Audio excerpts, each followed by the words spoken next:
at Jana. Do you think Jack noticed she was pretty? Jana rolled her eyes. Chrissy, Jack's head is built on a swivel. He probably noticed her DNA sequence from across the room. Chapter 4: The Overheated Freeway and the Second Fitting. The night did not go exactly as Jack had planned.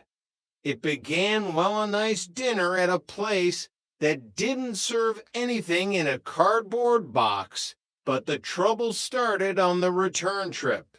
Stanley had lent Jack his car, a vintage sedan that Stanley treated with more affection than he treated Helen. Unfortunately, the car had the temperament of a packed mule and the cooling system of a toaster. 2 hours later, Jack and Karen were sitting on the shoulder of the San Diego freeway, watching steam billow from under the hood like a special effect from a horror movie. "I'm so sorry, Karen," Jack said, wiping grease from his forehead. "I think the radiator just decided to retire." Karen didn't seem to mind. She was leaning against the passenger door, looking at Jack with an intensity that made him feel very unarmored truck-like. "It's okay, Jack. I haven't seen this much of the freeway since I arrived. It's very gray. I should have known," Jack muttered. "Roper probably hasn't put water in this thing since the Eisenhower administration." By the time they hitched a ride back and got a tow, it was nearly midnight. Jack walked Karen to the Ropers' door, feeling a strange mix of guilt and adrenaline. "I had a great time, Jack," Karen said. They were standing in the dim light of the hallway, even the part where we had to use your sweater to unscrew the radiator cap. "It's a versatile sweater," Jack said. Karen stepped closer. "You know, you're not at all what Uncle Stanley described." Jack gulped. "Oh, how did he describe me?" "Safe," Karen whispered. "He said you were the safest man in the world." She leaned in. Jack had a choice. He could maintain the facade of the safe roommate, or he could be himself. The $50 was already in his pocket. The Jimmy cake was eaten. He leaned in. Suddenly, the door to the Roper apartment flew open. Stanley stood there in his pajamas, his eyes bugging out. "What's going on here?" Jack and Karen jumped apart. Jack immediately began a frantic, nonsensical mime of checking Karen's shoulder. "A moth, a huge, man-eating moth, Mr. Roper. I was just saving her." "A moth?" Stanley roared. "At midnight? In the hallway?" "They're nocturnal," Jack shouted, "and attracted to high-quality fabrics." "I saw what I saw. Jack," Stanley pointed a finger at him. "You're acting normal. That's sick.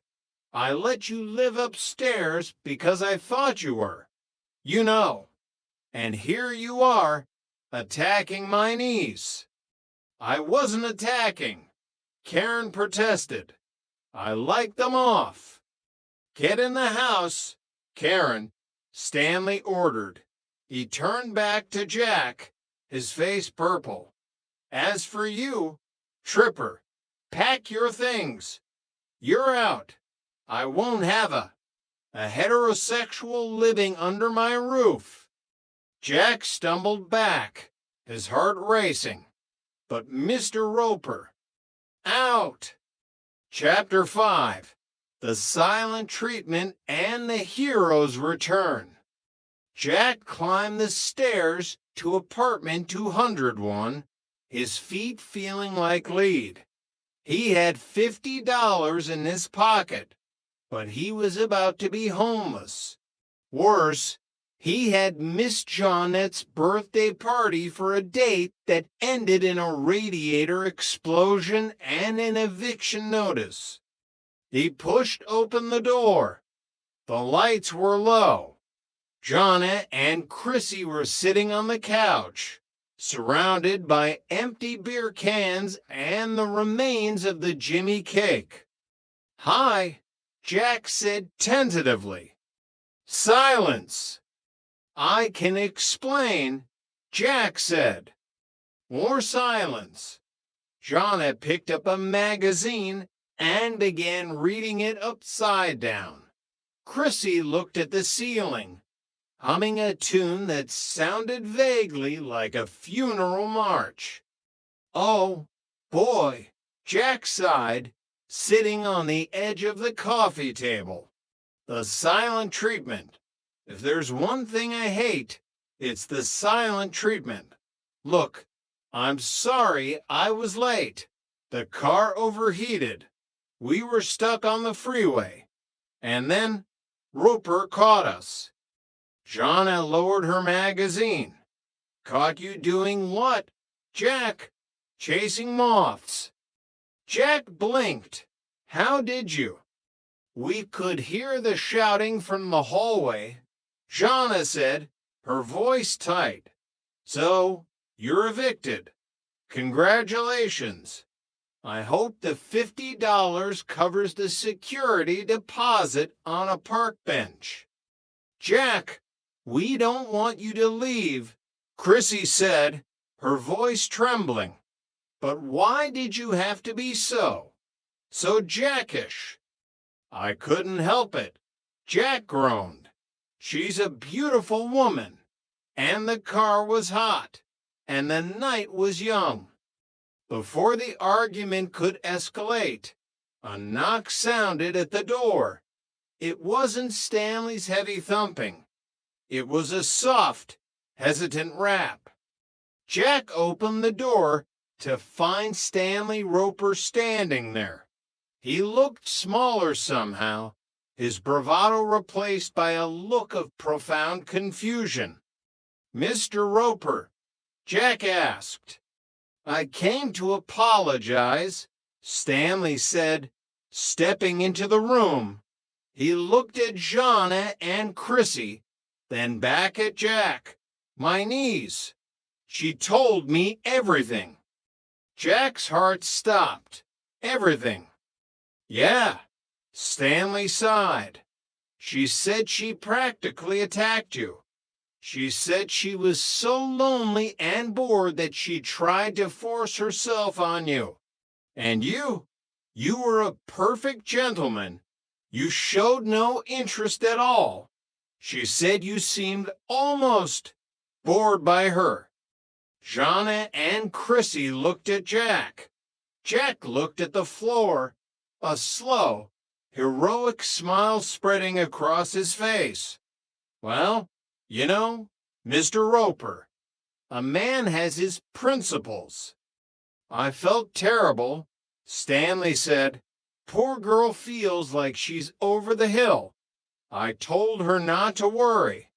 I told her the truth about you, Jack, that you're just not wired that way." Jack winced, but nodded. "Right, not wired. Like a broken toaster." "Anyhow," Stanley continued, "I'm sorry I blew my top. You can stay. In fact, I'm glad you're here.